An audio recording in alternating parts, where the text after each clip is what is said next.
और एक अहम खबर, दिल्ली में रेसिडेंट्स डॉक्टर की हड़ताल, मरीजों की बड़ी परेशानी। दिल्ली में एम्स में रेसिडेंट्स डॉक्टरों की हड़ताल, मरीजों की परेशानी बढ़ी। कोलकाता के रेसिडेंट्स डॉक्टरों की हिमायत में दिल्ली एम्स के रेसिडेंट्स डॉक्टर भी आ गए हैं।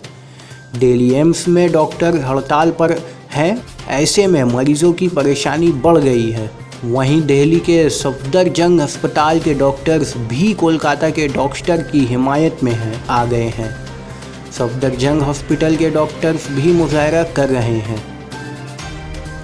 Any other place in the country has failed to provide protection to the doctors, and moreover we can see that the Mamata government has come out and threatened the doctors who are going on protest. So the government has to come and apologize for threatening and also failing to give protection to the doctors. They have to have allowed the police to act impartially, and they have to be given a free hand. The security at the hospitals have to be increased, and doctors have to be given a very safe and secure environment so that we can serve our patients in a more better way. The government is failed to give us a protection special acts so that we could safely work in our first home, because we would be spending more of the time in our hospital rather than in our home, and we don't feel safe in our home. And how can we provide a better treatment to the patient in such kind of situation? Doctor has to take critical decisions.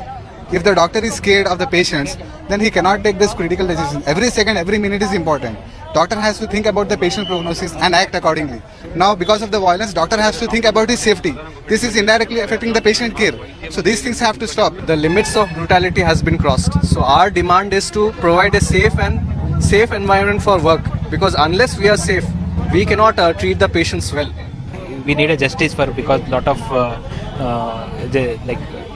this thing happening to the doctors. So we need a Central Protection Act for the doctors. Something has to